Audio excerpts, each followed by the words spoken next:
Mucho antes de la llegada de los conquistadores, las tierras de América estaban organizadas bajo complejos sistemas de administración pública.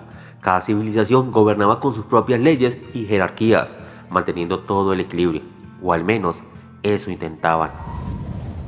Estas civilizaciones gobernaban vastos territorios con sistemas administrativos complejos adaptados a sus necesidades y creencias. Pero un día, en una historia ya olvidada, los líderes de las tres grandes civilizaciones de América se reunieron en secreto para discutir un sueño imposible: unir sus imperios bajo un solo gobierno. Los líderes se sentaron alrededor de una mesa circular de piedra junto a sus ayudantes. El Zapa Inca extiende su quipu sobre la mesa y es el primero en hablar. Si queremos gobernar juntos, debemos entender cómo administra cada quien su reino, quién controla las tierras, quién recauda los tributos y cómo se castiga a los que no pagan. A lo que el Huaytlaclomi se levanta y señala un códice con figuras jerárquicas, respondiendo: en Tenochtitlán el poder emana de mí, el gobernante supremo. Yo soy el asistente de los dioses, quien actúa como juez y administrador principal. Y a mi mando tengo los Tihuacual, que son administradores y jueces, los Techutlis, que son gobernadores regionales, y los Capulec, que son jefes de barrios o Calpuli. Estos últimos son los encargados de organizar el trabajo y la justicia local. A lo que el Zapa Inca con mucho orgullo interviene diciendo: yo soy la encarnación del sol, soy la ley, y bajo mi mando y supervisión tengo a los Apus, gobernadores de los 4 suyus. Debajo de estos tenemos a los Curacas, que son los jefes de los Aylus, y también los encargados de que se cumpla el trabajo comunitario y la producción agrícola. Finalmente, el Alac Yuni, que hasta el momento había estado en silencio, se inclina y muestra un mapa con ciudades mayas interconectadas. Interviene y dice: en nuestras tierras, cada ciudad-estado es independiente y está gobernada por un Alac Yuni, apoyado por un consejo de nobles. Cada pueblo tiene un Batap, quien administra la justicia y los tributos. Adicionalmente, a mi lado tengo un Aholpok, que actúa como mi portavoz y mi jefe ceremonial, mientras que los Batabob organizan el tributo y la justicia en cada aldea. El Huaytlaclomi, que siempre busca algo más de protagonismo en la conversación, agrava su voz y dice: por lo que veo, tenemos cargos muy similares, con nombres diferentes, pero funciones muy similares. Por ende, quiero que revisemos cómo estamos con los tributos, porque en mi tierra somos un poco exigentes con este tema. En mi mano tengo una lista de productos tributados, en los cuales terminamos cobrándoselo a todos los pueblos sometidos, quienes tienen que pagar tributo cada 80 días. Entre los tributos podemos encontrar maíz, frijol, algodón, mantas, cacao, plumas y hasta esclavos. Todo lo registramos en códices y los almacenamos en bodegas en el palacio. Adicionalmente, no solo son productos, también nos tienen que tributar con servicio militar y trabajo en las obras públicas. El Zapa Inca, para no quedarse atrás, también menciona su sistema de tributación. Nosotros no cobramos productos en bienes, sino en trabajo. Es la MIT-A, una obligación rotativa de cada Aylú. Un tercio del trabajo es para el Estado, otro tercio para la religión y el último para la comunidad. Todo depende de lo que necesitemos en ese momento. Por ende, los trabajos pueden ser en agricultura, construcción de caminos o almacenamiento de alimentos. Claro, todo bajo la supervisión de los Curacas. El Alac Yuni, que también lleva una lista con su sistema de tributación, dice: en nuestra tierra, cada ciudad paga tributo según su capacidad. Algunos pagan con maíz, otros con textiles, otros con obsidiana. Los Betabots son los que recolectan estos tributos y reportan al consejo. El Huaytlaclomi, con una mirada un poco furiosa, dice: al parecer ustedes son un poco blandos a la hora de cobrar tributo, por lo que me preocupa cómo son a la hora de castigar a quienes no pagan ese tributo. Porque, por ejemplo, con nosotros, quien no paga es despojado de todos sus bienes y puede ser castigado con trabajos forzados o incluso puede llegar a ser un esclavo. A lo que el Zapa Inca responde: entre nosotros la falta de tributo es castigada con más trabajo. Los Curacas juzgan casos menores y los delitos más graves los juzgan los Apus. Finalmente, el Alac Yuni responde: en nuestras ciudades el castigo depende del consejo de ancianos, pero lo más normal es el trabajo adicional o la confiscación de todos sus bienes. Pero el destierro es una alternativa. El Waitatlomi, nuevamente buscando protagonismo y queriendo resaltar sobre los demás: definitivamente ustedes son muy blandos, por ende me preocupa sus obras públicas. Si no le ponen mucha presión a cobrar los tributos, ¿cómo llevan a cabo las obras públicas? ¿Quiénes son los encargados? Porque con nosotros, las grandes obras como los templos y los acueductos están a cargo de los techutlis, quienes reclutan la mano de obra entre los capuli, entre estos a los esclavos. El Alak-Yuni, un poco molesto, le responde: en las ciudades mayas, cada batap supervisa las construcciones locales. Los proyectos mayores son organizados por el Consejo de Nobles. El Sapa Inca inmediatamente responde: las obras públicas son responsabilidad del Estado. Los curacas organizan a los alius para la construcción de caminos, tambos y andenes agrícolas. Hasta el momento las conversaciones iban muy bien. A pesar de las diferencias, se dieron cuenta que tenían muchos puntos en común, por lo que el Waitatlomi nuevamente toma la palabra y dice: por lo que veo tenemos varias cosas en común, pero aquí hay algo que me preocupa y creo que es el punto más importante en esta reunión. Si llegamos a unir nuestros territorios, a formar un solo imperio, ¿quién de nosotros será el gobernante? Y con esa pregunta las negociaciones casi que terminaron, pues cada quien tenía la intención de ser el gobernante de los otros. El primero en intervenir fue el Alak-Yuni, que dijo: yo soy el más viejo, el más anciano, el que más experiencia y sabiduría tiene. Lo lógico es que yo sea el gobernante. Por lo que el Sapa Inca dio un golpe en la mesa y dijo: no puede ser, mi reino es el más próspero, yo debo ser el gobernante.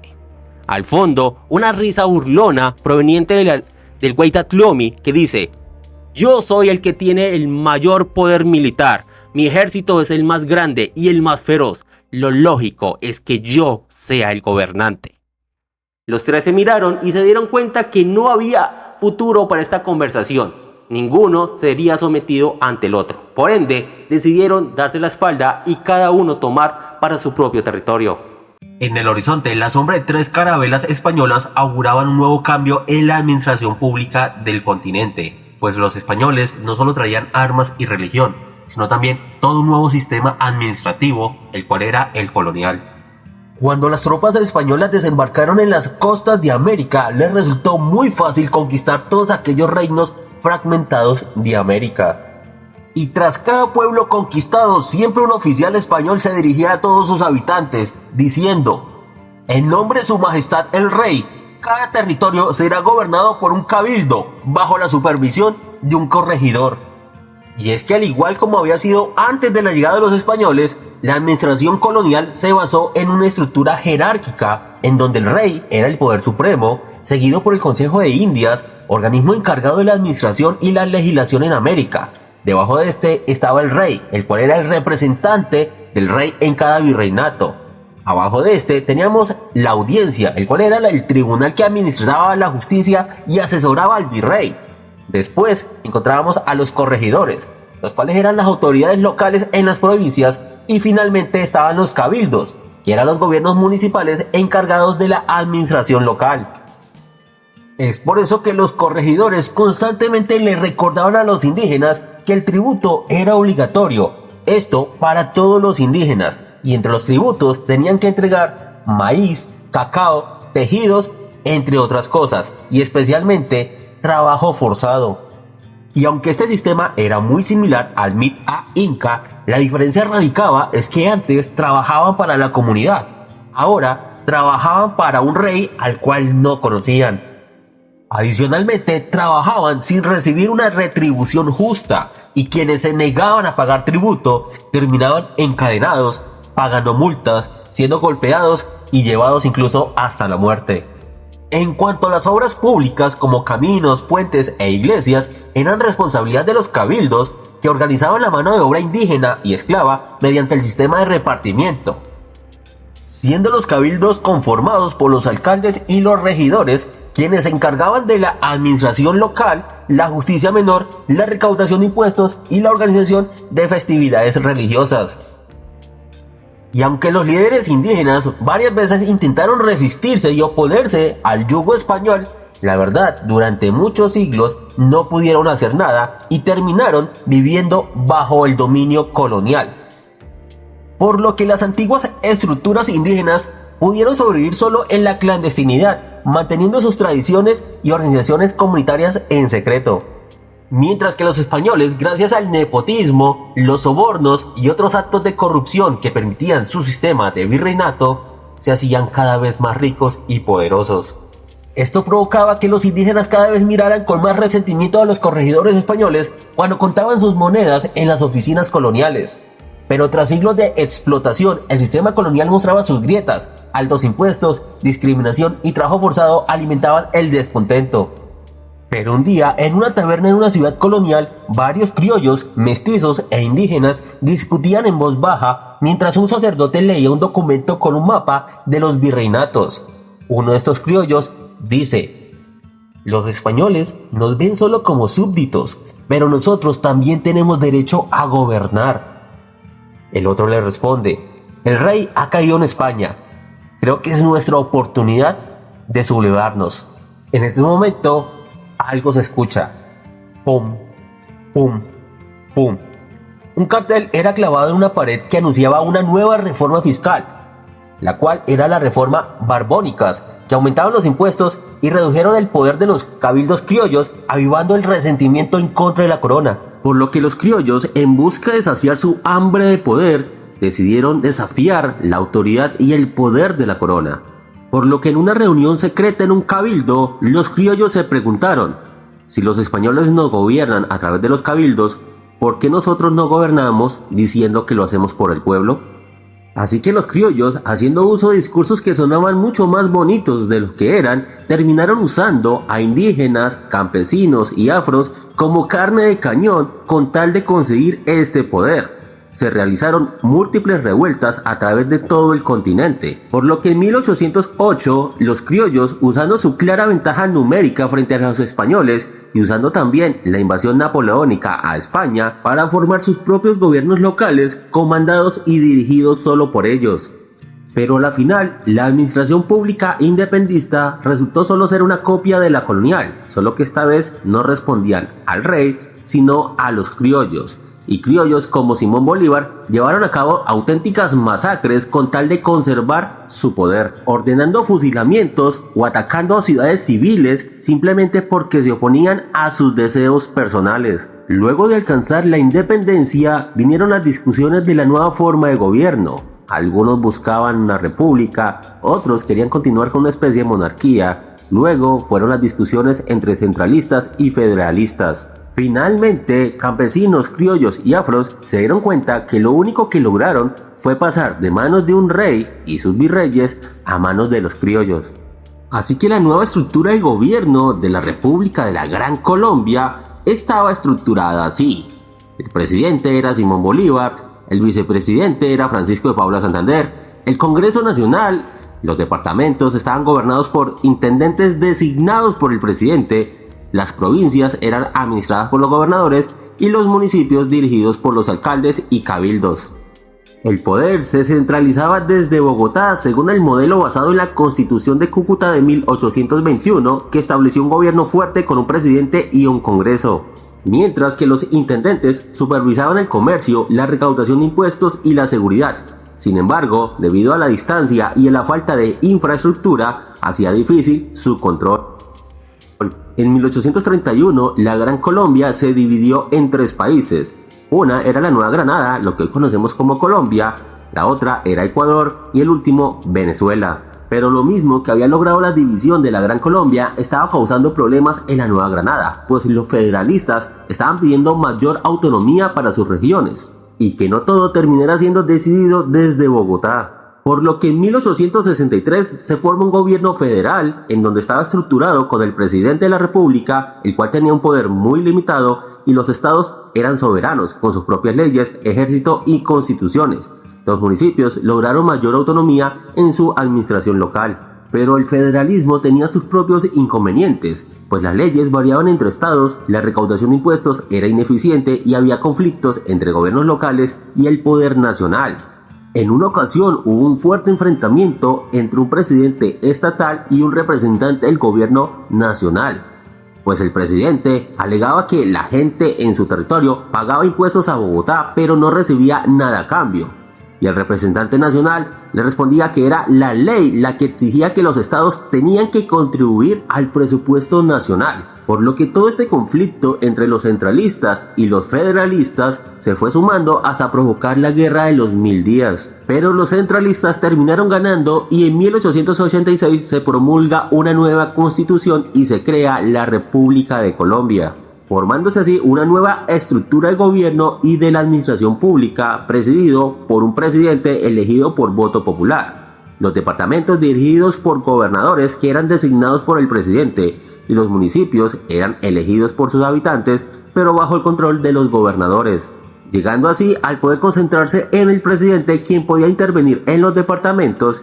eliminando la autonomía de los estados y creando departamentos subordinados a Bogotá. Y en los departamentos eran los gobernadores quienes supervisaban la educación, la seguridad y la recaudación de impuestos, mientras que los alcaldes seguían teniendo poca independencia. A pesar de que Colombia había sufrido múltiples cambios en su estructura de gobierno y de administración pública, en esencia seguía siendo la misma colonial, en donde el gobierno, compuesto por los descendientes de los criollos, se financiaba mediante los impuestos sobre la producción agrícola, el comercio y la importación de bienes. Sin embargo, la carga fiscal siempre recaía sobre los sectores más pobres, campesinos, indígenas y afros. Pero la estructura de gobierno no era lo único que se había heredado de los españoles. También el nepotismo, el clientelismo, la ayuda a los amiguetes y demás formas de corrupción impregnaban a la nueva sociedad colombiana.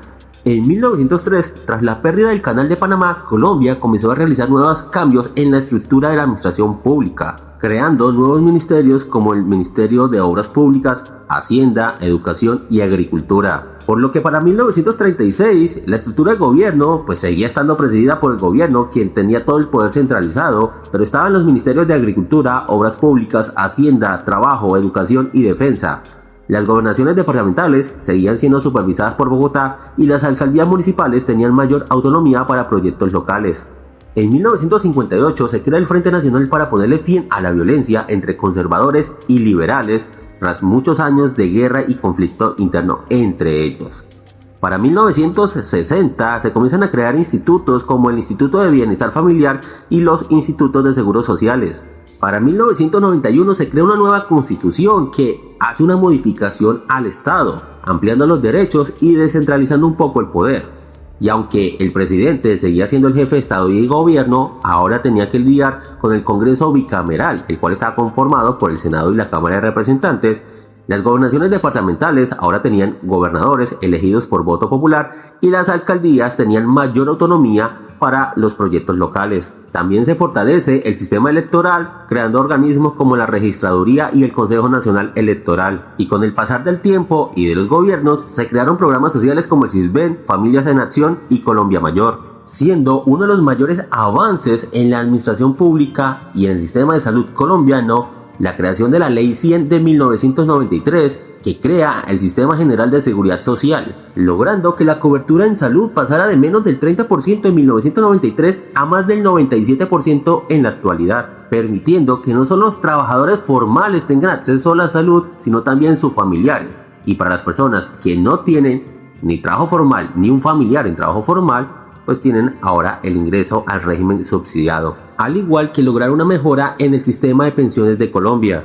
A pesar de los grandes avances en la administración pública, actualmente seguimos sufriendo las consecuencias de lo heredado de los españoles en la época colonial. Un ejemplo claro es el gobierno nacional actual, que a pesar de tener el mayor presupuesto general en la historia de Colombia, está afrontando graves crisis en múltiples sectores claves. Sectores como la salud, que por mero capricho del gobierno nacional no ha querido girar los recursos necesarios para este sector, a pesar de que las altas cortes les han ordenado una y otra vez hacerlo. O sectores como el de la educación, que se ha visto afectado por 3 cambios de ministros en 2 años, además una reducción en el presupuesto de ciencias y tecnologías, y últimamente el duro golpe que le dio el gobierno nacional al ICETEX. Pero sin duda alguna, lo que más ha llamado la atención en el gobierno actual es la baja ejecución de la mayoría de sus ministerios, la baja recaudación de impuestos y por supuesto los múltiples escándalos de clientelismo, nepotismo y corrupción.